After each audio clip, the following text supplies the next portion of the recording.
Tim's seminar title was a little longer than I can remember, but it certainly had urban buzz and it had a critique of monofunctionality. And I thought that might lead us at the end of this to talking about our work together in the City of London, which I think is a sort of curious bastion of monofunctionality. And I wanted to open up a discussion about whether that's a good thing in the long term, even a good thing for the city.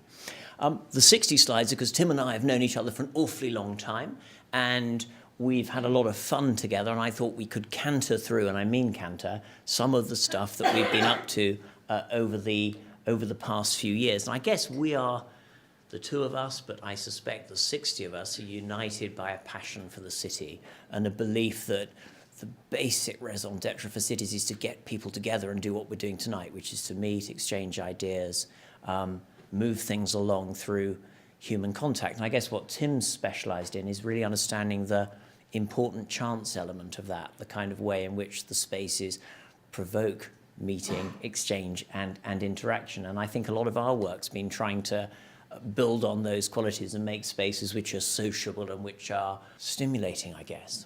Well, my history was I used to be at KPF, and then I was at PLP, a lot of initials, and then we set up Pilbrow and Partners last March, and we've been incredibly blessed to be asked to do 2 new public squares as part of the work that we've been doing. And we love public space because I guess that in its most essential element is where we get that interaction, where we get people coming together. The first of the 2 that we're working on is in Earls Court. It's part of Capco's Earls Court Village, and we're looking at West Brompton Square, which will form the southern gateway to the Earls Court development. And this is a Terry Farrell master plan, and rather wonderfully, it actually traces the legacy of railway infrastructure. So these grand sweeping crescents that you see, the Lost River Park on the right and Empress Crescent on the left, is actually all about the turning circles of underground trains. But it does bequeath the urban fabric, I think, a wonderful sense of flow and of connection. And we're very fortunate to be doing the buildings and the space where all of those elements come together. And although actually what we're looking for is a kind of good, in a sense, ordinary London space, it's delivered over an extraordinarily complicated set of engineering constraints with structures to span the tracks.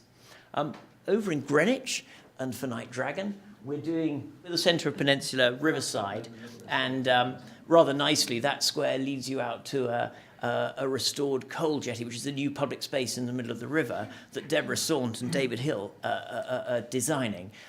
So we've been very fortunate to be looking at public spaces. But I wanted to go back to Tim and I, now a little more intimate, as is the nature of these things, to talk about where we started all of this. And actually, it was for the Mercers, looking at 3 blocks. They number them as 4, but 3 blocks to the north of Longacre in Covent Garden.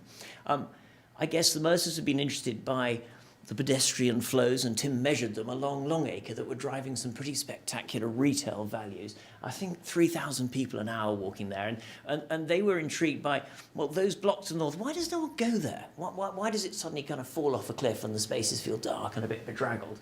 Well, Tim knew the answer. He said, it's all about the browsable block. It's all about choice, that as pedestrians moving through the city, we want to have interesting options opening up to us. And when you take something like Langley Street, around 5 metres wide and 100 metres long, it's not an invitation to go down there. I mean, it's also where KPF have their offices, but we don't think that's why they were doing that. So Tim got a very large set of scissors and said, what we really need to do is chop through the blocks at mid-block, and what you would get is a block size at around 45 by 45 that's equivalent to the blocks on the south of Longacre, and that's where you get Floral Street. So in a sense, our proposition was, could we make a North Floral Street? And what I think we were excited by was the way that you could perhaps accept that Longacre had a kind of high street quality, that could we make something like Floral Street with its more specialist character, and there's a kind of nice complementarity between those two things. Tim's modelling lets him predict how many people are going to use this, and this is really a kind of monopoly. If you know the monopoly thing where you have one house and you don't get much rent, and 2 and it gets better, but when you get the hotel, it's very, very successful. And so it's delivered in phases. Slingsby Place actually has been done, and actually Tim would have told you it's going to be okay, but it's not going to be brilliant because you're picking up energy from the flows on Upper St Martin's Lane and on Mercer Street, and that's going to be good. But if you get the next bit, Block C connecting through to Langley Street, those flows more than double because you're suddenly getting another whole set of interconnections. And really what you need to do is run it right the way through to Neal Street, because at that point the flows double again. For me, architecturally, I really liked that way of working with the existing fabric, and we had a series of found conditions, existing courtyard spaces. This is the Langley Street one, which isn't a courtyard at all. It was a single-storey set of sheds, but we said, if we took the sheds down, we might make a little space here. And what I liked about this was that rather than doing the traditional Westminster thing, we need a dedicated loading bay, we persuaded them that space might be loading up till 10 in the morning, because who gets up before 10 in Covent Garden? And then it would switch to being a kind of a public space. And I think very nice use of space in different ways rather than being kind of monofunctional about it. So Sainsbury Place done, these things are going to happen. And in 2020, we'll see whether Tim was right with the modelling. But the core bit of this is working together in the city, which we've done over, I think we started in 1998, looking at the Heron Tower site as it became for Gerald Ronson. And we started with two rather unprepossessing concrete post-war office buildings that were sitting in the middle of a traffic roundabout. And Tim demonstrated that there were very intense pedestrian flows in this area, all the people coming down from Liverpool Street into the heart of the city, and mean, miserable pavements for them to promenade down. And one of the opportunities I think that the Heron Tower gave was to restore this site to its strategic civic value. It sat on the line of the original Roman wall and the route out of the city from Bishopsgate, and we wanted to kind of create an appropriate moment there in the city fabric by moving the building away from the former building line. We introduced an old line of traffic to the south, and that let us close Houndsditch to traffic on the north and create a green oasis, a much better setting for the tower, but also St Botolph's, Bishopsgate beyond. Now, we also were interested in kind of mixing and provoking interaction within the building. That led us away from the sort of traditional centre core model to one where the space is more open. You can see all the way across it, move the core to the south. And to get great daylight, we introduced an atrium to the north, and sort of like a Turkish kebab manufacturer, we spiked different kinds of floor plate together so that we had some gallery floors, lots of light, lots of space for mostly lawyers, I think, and some deeper planned floors that were interconnected. What was nice about that arrangement is you got great daylight, the core's on the south, so environmentally it shields you from excess solar gain. But for me, the payoff is in the space itself, where the scale is still human scale, but it's like the stair hall of a country house. It's kind of still sociable, and each of these rooms are kind of well scaled and enjoy fantastic views north out of the building. And I guess for us architecturally, we get excited because that becomes a scale and an identity for the building that you read from the outside.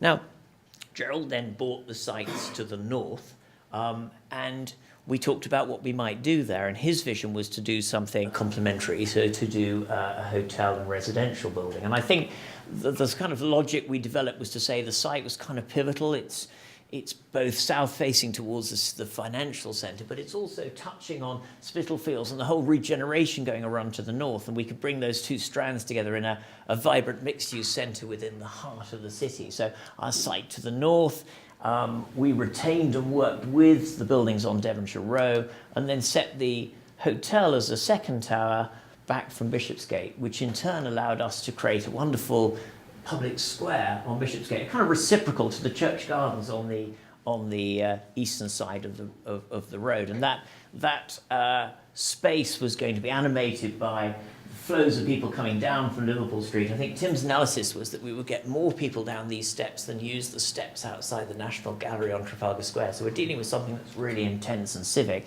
and something that's animated by a whole spectrum of other uses that moves it away from a pure office environment, so that we'd have within the hotel the obligatory swimming pool, and we'd create around the hotel a rich repertoire of spaces, some grand, civic and open like the square, some intimate and small scale like an arcade that would run against the back of the Devonshire Row buildings. And we found there were some wonderful things about if you have a residential and an office use working together, you can share energy, and interestingly, on the Heron Tower, we had these photovoltaic cells. The payback period was 35 years. We put a 6-inch pipe under Houndsditch. The payback on that was less than 2 years. This is really strong strategies to basically take heat we'd have thrown away from the office and use it next door in the tower. Gosh, so that was a mixed-use scheme in the city. I think at the moment it's the only one. Maybe as questions we might open up a discussion about whether that's a model that could be used in other sites. We've done some interesting work on the Pinnacle, which I guess is timely, and I think there might be some strong arguments in favour of looking at a mixed-use solution on that site, probably for questions. So thank you.